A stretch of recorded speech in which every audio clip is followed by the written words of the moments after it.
नमस्कार बच्चों, मेरा नाम भास्कर है। मैं हिंदी अध्यापक हूँ, आपको हिंदी पढ़ाता हूँ। आज हमारे कक्षा का दूसरा दिन है।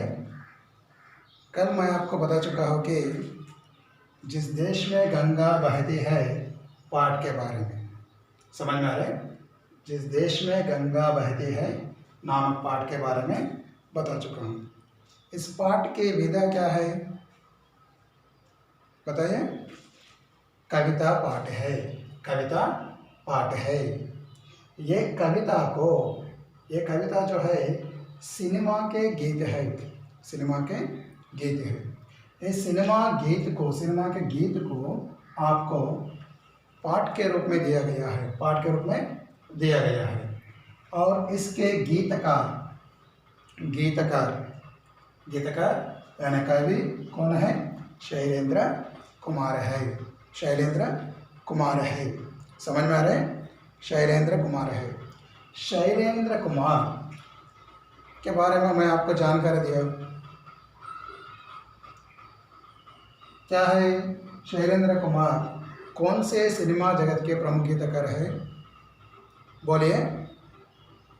सही है, हिंदी सिनेमा जगत के प्रमुख गीतकार है शैलेंद्र कुमार। हिंदी सिनेमा जगत के प्रमुख गीतकार है। उनका जन्म कब हुआ? कब हुआ? 1923 में जन्म लिया है। 1923 में जन्म लिया और 1966 में मर गए थे शैलेंद्र कुमार जी। शैलेंद्र कुमार जी हिंदी के प्रमुख गीतकार थे। बहुत सारे सिनेमाओं में गीत लिखे थे और उन्हें 3 बार फिल्म फेयर पुरस्कार भी मिले हैं। 3 बार पुरस्कार भी मिले हैं। समझ में आ रही है?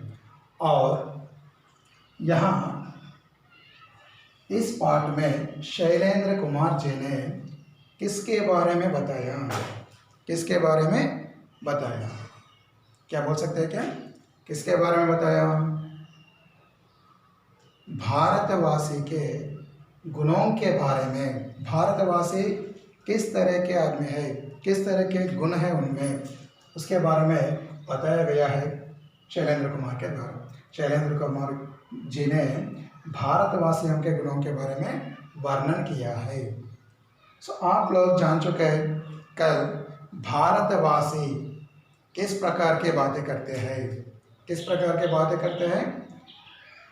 सच्चाई के बातें करते हैं। इसका मतलब क्या है? सच्चे बातें करते हैं, हमेशा सच ही बोलते हैं। होठों पे सच्चाई रहती है। इसका अर्थ है होठों पर सच्चाई रहते हैं। भारतवासी के होठों पर सच्चाई रहते हैं। इसका अर्थ है जब भी भारतवासी कुछ बोलते हैं तो, अपने मुंह से कुछ बोलते हैं तो क्या बोलते हैं? सच ही बोलते हैं, हमेशा सच ही बोलते हैं। और उसके बाद उन्होंने कहा कि भारतवासी के दिल साफ होते हैं, साफ दिल वाले हैं। साफ दिल वाले हैं। साफ का अर्थ है निर्मल। भारतवासी निर्मल दिल वाले हैं। किसी के ऊपर भी गुस्सा नहीं करते हैं, प्रशांत मन से रहते हैं हमेशा भारतवासी। तो इस तरह कवि ने कहा। और उसके बाद देखिए उसने कहा कि हम उस देश के वासी हैं जिस देश में गंगा बहती है। जिस देश में गंगा बहती है। आपको मालूम है गंगा नदी के बारे में। गंगा नदी गंगोत्री में जन्म लेते हैं और वहाँ से बंगाल की खाड़ी तक प्रवाहित करते हैं। बंगाल की खाड़ी में मिलते हैं यानी वहाँ पे। तो इस तरह गंगा नदी को भारतवासी पवित्र मानते हैं। गंगा नदी को भारतवासी पवित्र मानते हैं गंगा नदी को। तो उसके वास्ते शैलेंद्र कुमार जी ने गंगा नदी को लेकर भारतवासियों के गुणों के बारे में बताया है। गंगा नदी जितनी पवित्र होती है, भारतवासी उतने पवित्र वाले हैं। तो उसके वास्ते उन्होंने कहा कि जिस देश में गंगा बहती है हम उस देश के वासी हैं। जिस देश में गंगा नदी बहती है हम उस देश के वासी हैं। तो इस तरह शैलेंद्र कुमार जी ने कहा है। इसका मतलब क्या है? भारतवासियों के मन को गंगा नदी की पवित्रता से तुलना किया गया है। गंगा नदी से तुलना किया गया है भारतवासियों के मन को। किस तरह के हृदय वाले हैं, उन्होंने इस तरह कहा है। और उसके बाद उसने कहा कि भारतवासी मेहमान, मेहमान का अर्थ है, मेहमान का अर्थ क्या है? अतिथि। अतिथि को सत्कार करते हैं, अतिथि को सत्कार करते हैं।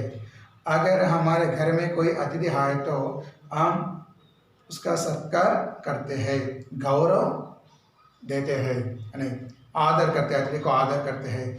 सादर पूर्वक घर में क्या करते हैं? आह्वान करते हैं, है नहीं? सो और अतिथि को क्या करते हैं? हम सत्कार करते हैं। तो इसके वास्ते उसने कहा कि भारतीयों के लिए अतिथि भगवान के समान है। भारतवासी अतिथि को भगवान के समान मानकर क्या करते हैं? उनका सत्कार करते हैं, आदर करते हैं। समझ में आ रहे बच्चों? तो उसके वास्ते उसने कहा कि मेहमान जो हमारा होता है वो जान से भी प्यारा होता है। जान से भी प्यारा है। जान बोले तो प्राण, जान बोले तो प्राण, प्राण से भी प्यारा है। इसका मतलब क्या है? अतिथि जो है, हमारे घर में आने वाले अतिथि जो है, हमें प्राण से भी अधिक है, प्राण से भी अधिक है, प्राण से ज़्यादा समझते हैं भारतवासी अतिथि को। तो इस तरह अतिथि के बारे में बताया गया है। और उसके बाद भारतवासी लालची नहीं है। लालच बोले तो अत्याशा, अत्याशा, अत्याशा नहीं रहने वाले हैं भारतवासी। अपने पास जो है उससे अपना जीवन यापन करते हैं, अपने पास जो है उससे ही अपना जीवन यापन करते हैं। भारतवासी उनके पास जो है, जो पैसे है, जो धन दौलत है, उससे ही अपने जीवन यापन करते हैं। उसे जो खाना मिले उसे खाकर अपने जीवन यापन करते हैं, है नहीं? तो इस तरह के हैं भारतवासी, लेकिन उनके मन में कभी भी लालच नहीं है। इसका अर्थ है भारतवासी लालची नहीं है और उनके पास जो है थोड़े में गुजारा होता है। थोड़ा इसका अर्थ है अल्प, अल्प, है नहीं? अल्प या कम, तो उससे गुजारा होता है। इसका मतलब क्या है? जीवन यापन करना। गुजारना मीन्स जीवन यापन करना। तो इस तरह भारतवासियों के बारे में कवि ने क्या कहा है, कवि का आशय क्या है भारतीयवासियों के बारे में, कल आप लोग जान चुके हैं। और आज उससे आगे भारतवासियों के बारे में कवि ने क्या कहा, कवि ने क्या कहा है, उसके बारे में जानकारी करेंगे। इसे मैं एक बार गा के सिखाऊंगा, आप लोग ध्यान से सुनिए। समझ में आ रहा है बच्चों? ध्यान से सुनिए। मिलजुल के रहो और प्यार करो, एक चीज यही तो रहती है, हम उस देश के वासी हैं जिस देश में गंगा बहती है, होठों पे सच्चाई रहती है, जहाँ दिल में सफाई रहती है, हम उस देश के वासी हैं जिस देश में गंगा बहती है। फिर एक बार मैं इस कविता को दोहराऊंगा, ध्यान से सुनिए। मिलजुल के रहो और प्यार करो, एक चीज यही तो रहती है, मिलजुल के रहो और प्यार करो, एक चीज यही तो रहती है, हम उस देश के वासी हैं जिस देश में गंगा बहती है, जिस देश में गंगा बहती है। होठों पे सच्चाई रहती है, जहाँ दिल में सफाई रहती है। होठों पे सच्चाई रहती है, जहाँ दिल में सफाई रहती है। हम उस देश के वासी हैं जिस देश में गंगा बहती है, जिस देश में गंगा बहती है। बच्चों, इसका अर्थ मैं आपको इसका अर्थ समझाता हूँ। यहाँ पे कवि ने कहा कि मिलजुल के रहो, मिलजुल के रहो, मिलजुल कर रहना। इसका मतलब क्या है? सब लोग मिलजुल कर रहना, मिलजुल कर रहो और प्यार करो। ये एक चीज यही तो रहती है। चीज का अर्थ है यहाँ पे विषय। यहाँ पे एक ही विषय दिखाई देता है हमें भारत देश में। क्या है वो? मिलजुल कर रहो। भारतवासी मिलजुल कर रहते हैं, मिलजुल कर रहते हैं और दुनिया को मिलजुल कर रहने की भावना को सिखाते हैं। कैसे? इसका उदाहरण है, हमारे देश में बहुत सारे धर्म वाले हैं, बहुत सारे जाति वाले हैं, है नहीं? लेकिन सब लोग एक ही देश में मिलजुल कर रहते हैं। भारत देश में सब लोग मिलजुल कर रहते हैं। कैसे? भारत देश में बहुत सारे धर्म वाले हैं, हिंदू धर्म वाले, इस्लाम धर्म वाले, सिख धर्म वाले, ईसाई धर्म वाले, जैन धर्म वाले, बौद्ध धर्म वाले, पारसिक धर्म वाले, ये सभी धर्म वाले एक ही देश में रहते हैं, नहीं? और बहुत सारे भाषा वाले भी हैं, भाषा वाले हैं। अगर हमारे स्थान से दूसरे राज्य में गए तो दूसरे भाषा रहता है, नहीं? तो इस तरह अलग अलग भाषा वाले हैं, अलग अलग धर्म वाले हैं, लेकिन ये सभी कैसे हैं? हमारे देश में कैसे है? मिलजुल कर रहते हैं।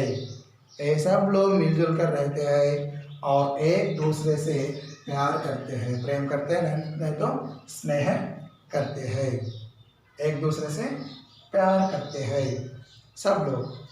हमारे देश जो है दुनिया को यही बात सिखाती है, यही बात सिखाते हैं। इस यहाँ पर चीज़ का मतलब बात। यही बात सिखाती है दुनिया भर के सभी देशों को। हमारे देश भारतवासी कैसे रहते हैं? मिलजुल कर रहते हैं और एक दूसरे से प्यार करते हैं, नहीं? इस तरह ये मिलजुल कर रहने की भावना भारतवासी किसको सिखाते हैं? दुनिया को सिखाते हैं, हमारे देश। और इसके बाद है, हम उस देश के वासी हैं। हम उस देश के वासी हैं। हम उस देश के वासी। किस देश के वासी है? जिस देश के वासी है, जिस देश में गंगा बहती है।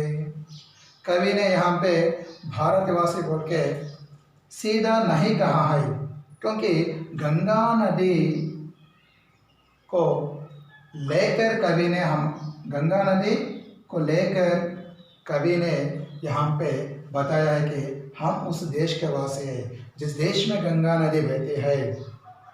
कौन से देश में गंगा नदी बह रही है? हम उस देश के वासी हैं। कौन सा देश में गंगा नदी बह रही है? भारत देश में। तो उसके वास्ते हम जो है भारतवासी है। गंगा नदी जितना पवित्र है, भारतवासी के हृदय भी उतना पवित्र होते हैं। तो यहाँ पे कवि ने गंगा नदी को इस्तेमाल किया, गंगा नदी का उपयोग करते हुए भारतवासियों के गुणों के बारे में बताया। समझ में आ रहा है? हम उस देश के वासी हैं जिस देश में गंगा बहती है। गंगा पवित्र नदी है भारतवासियों के लिए। आप लोग सीखे होंगे गंगा नदी के पवित्रता के बारे में। यहाँ उसके वास्ते गंगा नदी की पवित्रता का वर्णन करते हुए तुलना करते हुए उसकी पवित्रता से भारतवासी के गुणों के बारे में कवि ने बताया। और उसके बाद देखिए, होठों पे सच्चाई रहती है जहाँ दिल में सफाई रहती है। होठों पे सच्चाई रहती है। आप लोग इसके पहले जान चुके हैं, मैं आपको बता चुका हूँ, भारतवासी के होठों पर सच्चाई रहती है। इसका अर्थ है भारतवासी जब बात करते हैं, भारतवासी जब बात करते हैं तब केवल सच ही बात करते हैं। हमेशा भारतवासी सच ही बात करते हैं। और जहाँ दिल में सफाई रहती है, जहाँ दिल में सफाई रहती है, और भारतवासी के दिल हमेशा साफ रहते हैं। इसका अर्थ है निर्मल रहते हैं, निर्मल हृदय वाले हैं भारतवासी, निर्मल हृदय वाले हैं। समझ में आ रहा है बच्चों? भारतवासी साफ दिल वाले हैं, इसका अर्थ है निर्मल हृदय वाले हैं, निर्मल हृदय वाले हैं। हम उस देश के वासी हैं जिस देश में गंगा बहती है। हम उस देश के वासी हैं। कौन सा देश के वासी है? जिस देश में गंगा नदी बहती है। जिस देश में गंगा नदी बहती है हम उस देश के वासी हैं। कौन सा देश में गंगा नदी बहती है? गंगा नदी भारत देश में बहती है। तो इसके वास्ते कवि ने इस तरह भारतीयों के लक्षणों के बारे में बताया है। मैं फिर एक बार इसे गाकर दिखाता हूँ, एक बार सुनिए। मिलजुल के रहो और प्यार करो, एक चीज यही तो रहती है। हम उस देश के वासी हैं जिस देश में गंगा बहती है। होठों पे सच्चाई रहती है जहाँ दिल में सफाई रहती है। हम उस देश के वासी हैं जिस देश में गंगा बहती है, जिस देश में गंगा बहती है। तो आपको इस कविता को क्या करने का है? पढ़ना है, एक बार या दो बार पढ़ना है और इसका अर्थ समझना है। अब इसमें कुछ व्याकरणांश देखेंगे, इसमें कुछ व्याकरणांश के बारे में जानकारी करेंगे। पहले कुछ शब्दार्थ है इसमें।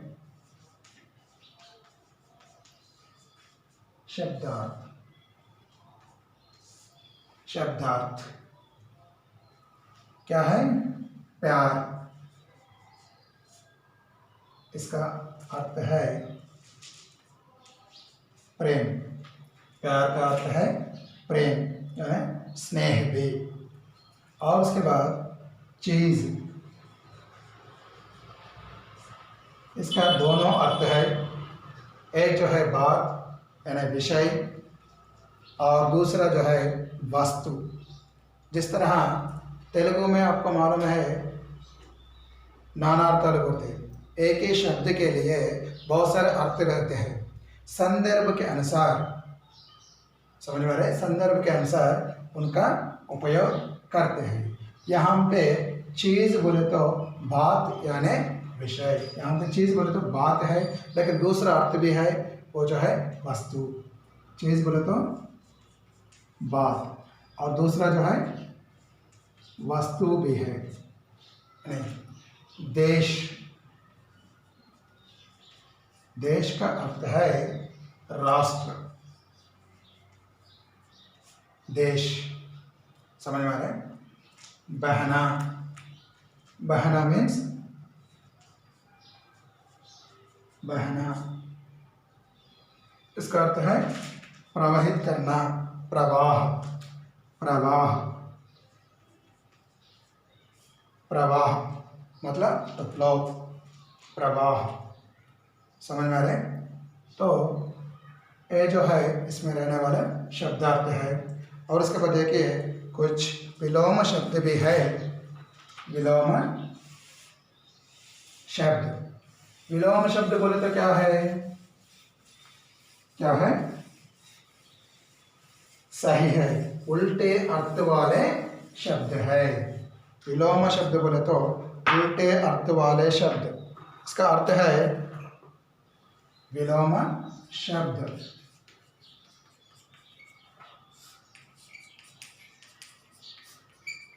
विलोम शब्द बोले तो उल्टे अर्थ वाले शब्द, यानी विपरीत अर्थक शब्द, विपरीत अर्थ देने वाला शब्द है, यानी उल्टे अर्थ वाला शब्द है।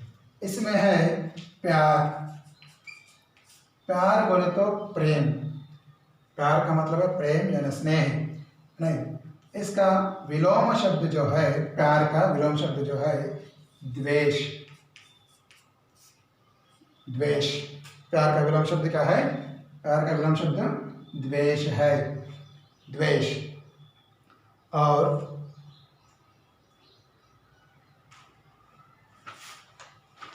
उसके बाद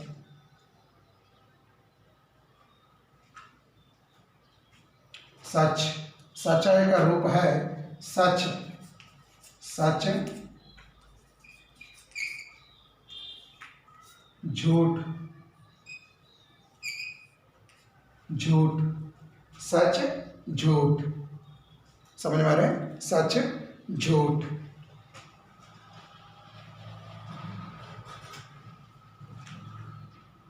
और उसके बाद देखिए कुछ वचन भी है।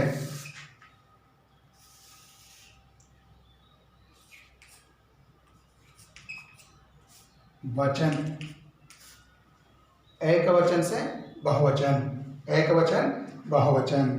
जैसा वचन में एक है, एक जो है एक वचन, एक वचन है, इसका बहुवचन रूप क्या हो सकता है, इसका वचन बदलने पर बहुवचन में अनेक, अनेक, एक अनेक। और चीज, चीज, चीजें, चीज चीजें, एक अनेक। एक वचन है और अनेक बहुवचन है। चीज एक वचन है, चीजें बहुवचन है, चीजें बहुवचन है।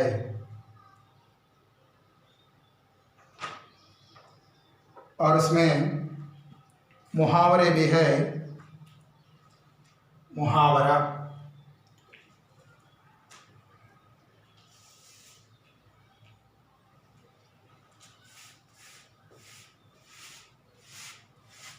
पहले आपको मुहावरे के बारे में जानकारी होना पड़ेगा। मुहावरा क्या है, मुहावरा क्या है, किसको मुहावरे कहते हैं, किसको मुहावरे कहते हैं। मुहावरे जो है, जब भी हम बात करते हैं कुछ समय मुहावरों का इस्तेमाल करते हैं, उपयोग करते हैं।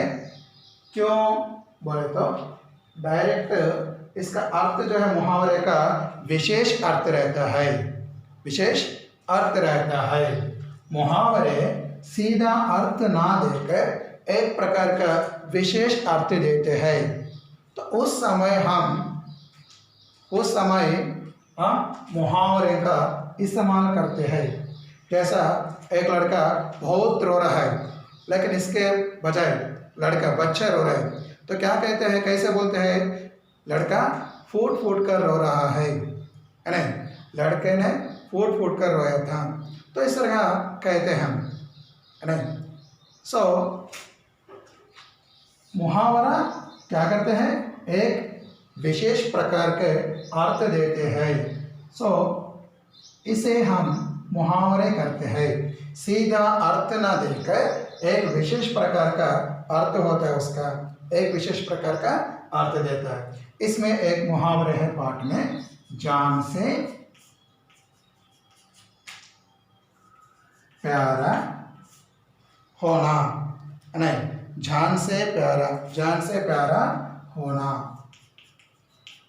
ये जो है मुहावरे है। यहाँ जान बोले तो प्राण है, प्राण, जान का अर्थ है प्राण। प्राण से भी प्यारा होना, प्राण से भी प्यारा होना, इसका अर्थ है प्राण से भी अधिक प्रिय होना, प्राण से भी अधिक प्रिय होना, प्राण से भी अधिक प्रिय होना। इसका अर्थ क्या है? अधिक प्रिय होना, अधिक प्रिय होना, नहीं तो बहुत प्रिय होना, जान से प्यारा होना। इसका अर्थ है अधिक प्रिय होना, अधिक प्रिय होना, नहीं तो क्या है? और बहुत प्रिय होना, बहुत प्रिय होना।